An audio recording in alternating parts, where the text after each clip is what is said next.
新しい伝説が生まれようとしている。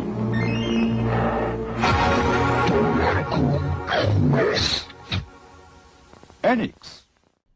We're going to go off script here for a moment and explain a couple things before we really dive into this retrospective. Things are going to be a little bit out of order at first. Chronologically, The Legend of Zelda was actually released before Dragon Quest, but in order to really understand the foundations of Japanese role-playing games, we thought it best that we'd first take a look at Chunsoft's release of the original Dragon Quest. It was the fall of 1983, San Francisco, United States.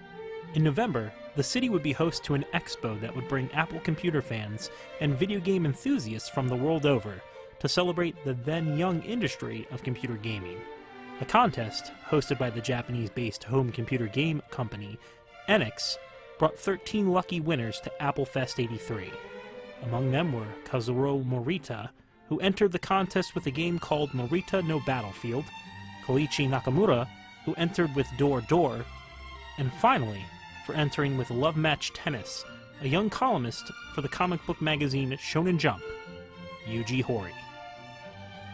Founded by architect-turned-entrepreneur Yasuhiro Fukushima on September 22, 1975, as Edensha Boshu Service Center, Enix got their start as a publisher of tabloids that advertised real estate.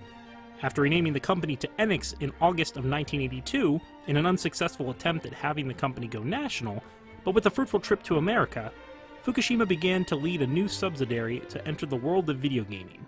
During his trip to the United States, Fukushima witnessed the popularity of computer gaming firsthand, seeing how much business was being poured into software for home computers.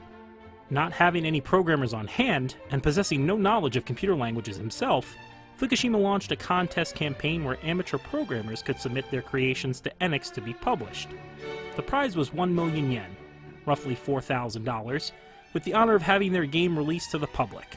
The contest had a slow start, but was proven to be a hit after Fukushima purchased space for television, radio, and print ads to promote the contest, exposing it to computer stores and hobby clubs in the hopes of finding programmers to add to their software lineup. Fukushima and his staff met with many different media outlets to further promote things.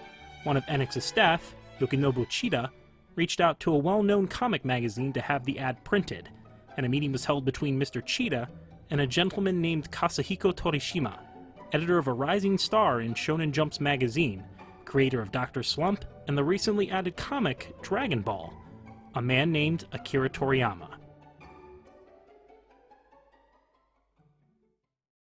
Torishima had become good friends with a freelance writer, a fellow video game aficionado and amateur programmer, who had been hired on for several issues of Shonen Jump as an article writer. The two shared a profound love for video games, and when Torishima's meeting with Mr. Chida ended with an agreement to run the contest ad, he had to tell his freelancer friend the news. Yuji Horii, a man who had long wanted to become a manga artist, saw the opportunity to explore his interest in computer games further. Not wanting to have his position with Shonen Jump factor into the results of the contest, Horii made his entry into the contest anonymous.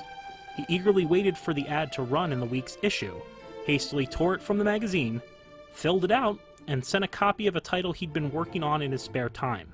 13 entries were chosen and their games published the following year, giving Enix the financial success they had been hoping for.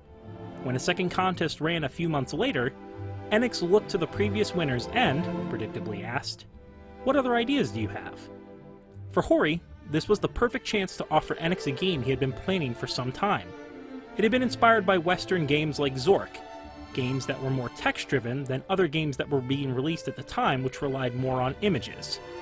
Using static visuals and giving players the chance to play as a detective on a murder mystery case, Horii proposed this game and was given the green light to bring it to life. The Portopia serial murder case released in June of 1983. It was not only a winner in the second contest, but it proved to be a smash title for the still young subsidiary. Horii had seen adventure games being released in the West, games which let characters live out an almost novel-like experience. Portopia is notable as being one of, if not the first, visual novels released in Japan. It created a boom among video game fans and prospective programmers with its chilling plot and immersive nature. a Japanese economics student, played the game in their spare time between studying in classes. They were enthralled at the different paths in the story one could explore and be deceived by, being left in shock at the surprise twist ending and marveling at how video games could tell stories just as well as a movie could. This young student would cite Portopia as the game that inspired them to become a video game creator and director. For young Hideo Kojima, creator of the Metal Gear series, Portopia was the dawn of a changing world for Japanese gamers, almost single-handedly setting the foundation for the visual novel genre. For Hori, however, Portopia was only the first step to becoming a proper video game designer. ファミリーコンピューター登場。カセットを挿入するとカラー52色の鮮やかな画像。コンピューターを相手に麻雀。The summer of 1983 saw the release of Nintendo's family computer console, or Famicom for short. With it came a huge wave of companies releasing software on the sought-after game console.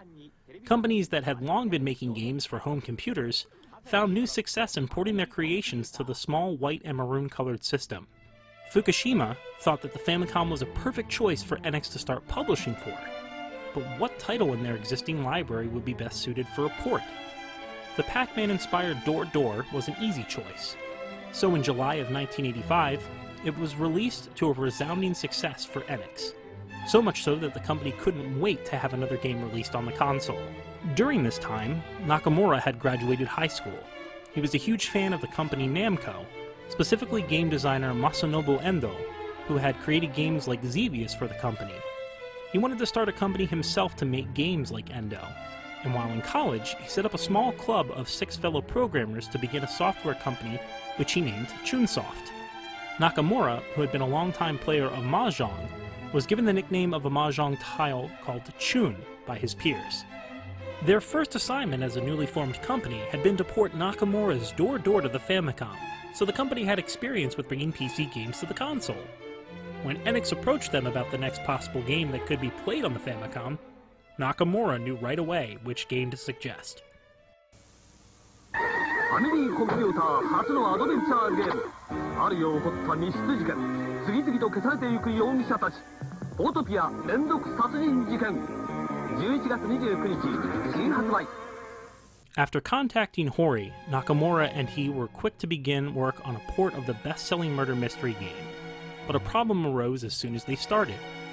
How would you convert a game that relied on a keyboard to a system that only offered a game controller? While the Famicom did have a keyboard accessory, it wasn't something that was readily available or affordable for most consumers. Short sentences, or parsing as it is called, was used to input simple commands to progress through the game's original version. Hori devised that a series of predetermined actions and options, fit on one side of the screen, would act as the player's method of completing the game.